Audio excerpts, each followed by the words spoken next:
my new cup.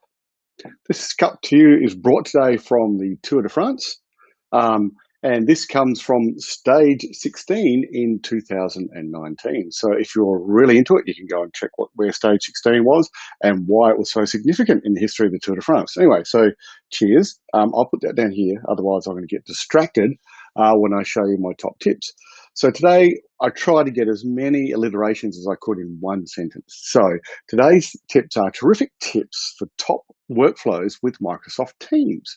So we're looking at how we can use Teams a bit more efficiently. So if you're kind of in this world where you're starting to use Teams in your workplace and you're trying to wonder about how you can actually use it efficiently, because as soon as everyone starts using it, you can get really kind of caught up in the whirlwind, and you want to be able to sort that out so you can actually manage it better. So what I'd love to do is just jump in and show you how to manage some really cool settings inside Teams to make your life a little bit easier.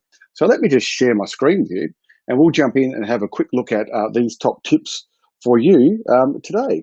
So let me just do that for you. I'm going to come down to here and share my screen. Let me grab this one here, turn that off for a tick, go share, that's beautiful. And I'm just going to go and grab this screen here.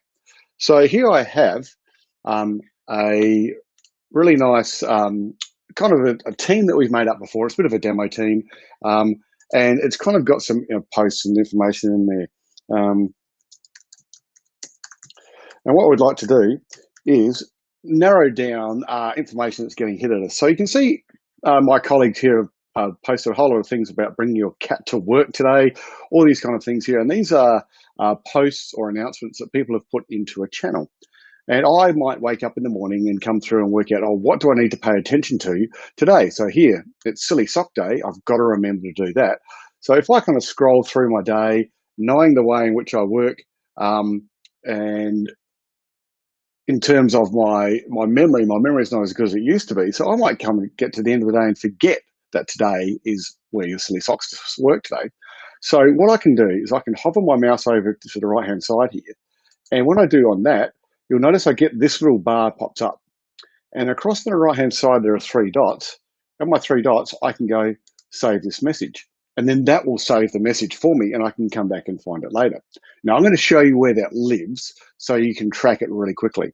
I'm on the desktop, the web version here. The desktop version works instantaneously. The web version is just a bit slower, so that message may not be saved. So you can find it by doing 2 ways. I can come up to the menu bar up here, go just put my slash in there, and you come down here and you come down to the saved ones, and that will show you everything in your saved list. And when I open it up, you'll see that there's all my saved messages. My sock one hasn't come through yet. So this is kind of like my to-do list now. I can come across to here and I can go, oh, great, there's that one there. I've done that one, I can tick it off. I can come down to here, oh, I've done that one as well, I can tick it off. So that is how I work through my saved messages. So I go through really quickly, look at the things that I need to pay attention to, and then really quickly just do a save message, then come through, tick them off as my to-do list. So that's one way I can find my saves. Now, the segue for this is I can come across to my little profile picture, which is on the top right-hand side of your screen, and it's normally got your initials or your face there. So when I click onto that, you'll see that I've got a little badge there that says saved, and that will take me to my saved messages as well. So it's the same place, so it works pretty cool. Now, while we're in this spot, let's have a look at some of the settings in here so we can stop some of the annoying things happening to us. So the first one is in my settings, which is that little, will come down to my notifications. Now, in my notifications, I've got a whole lot of things that I can turn on and off. You can see that in this account, I've basically turned off as many notifications as I can. And these turn them off at a global level, so I don't have to worry about being annoyed by pop-ups or banners or things happening. Now, you need to think about how your workflow goes. If you like being notified about everything, leave them all turned on. But just to be aware that when you do get a notification or a pop-up, it does distract you from your workflow, and therefore you actually have to restart again, and you do actually end up wasting a lot of time. So in here, I can have the kind of choices I have is I can put it in my feed, I can put a banner which pops down from the top of your screen, or a banner and an email. Now, I would advise greatly not to do a banner and an email at any stage because of the fact that every time someone mentions you or gives you a chat message or something like that, you're going to get an email and that's going to drive you nuts. So I probably wouldn't do that one. So that's where I set all my settings up.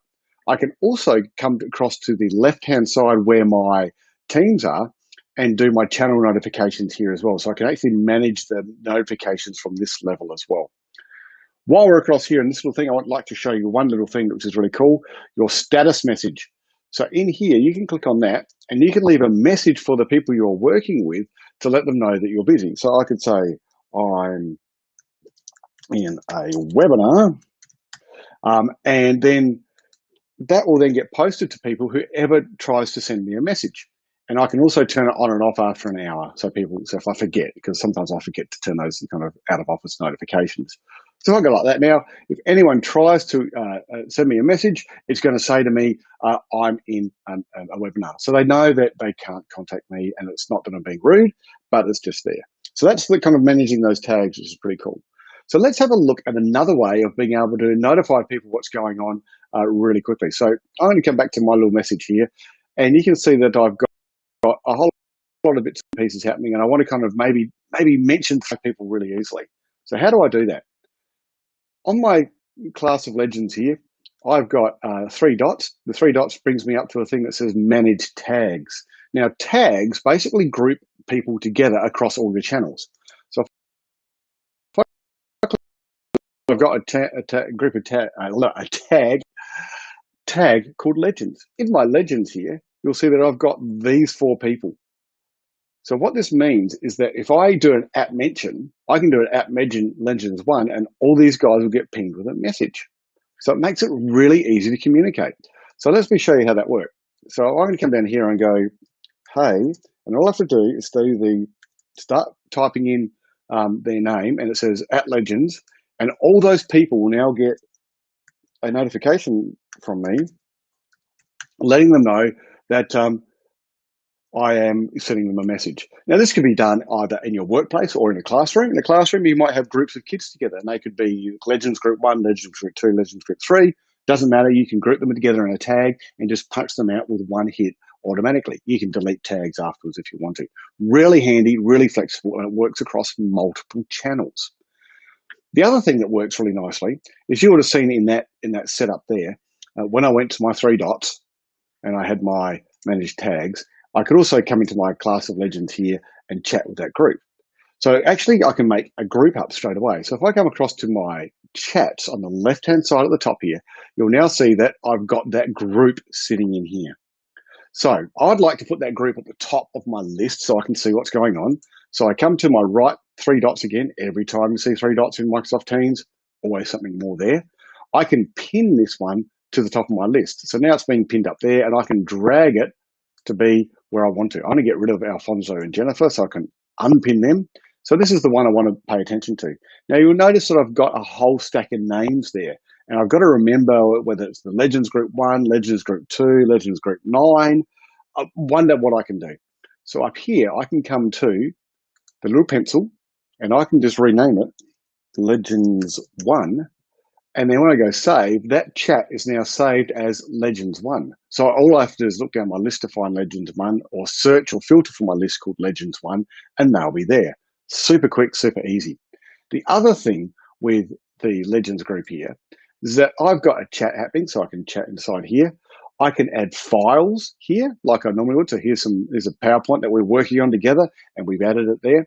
And I'll come across to this last one and show you what this is. This is actually a link to a YouTube channel. But when I open it up, you'll see that it says it could not connect. Now, the reason for that is I'm running on a browser. The browser doesn't like to certain websites. If I'm running on the desktop version, the YouTube clip would be in here. People could click on it and they could watch it. So if this is a study group looking at stats, they could click on that and they could then start automatically watching a video on statistics. So I've named my group, I followed it through, I've got all my files there, and it makes my workflow even better. So for me, that gives us a whole lot of ways of being able to manage your work in teams and be able to make your life just that little bit easier. So I really hope those helped you. Come back and watch it again. Remember to have a cup of tea, a cup of coffee. Look at why the stage 16 last year and the tool was such, and I'll see you later. Thanks for coming.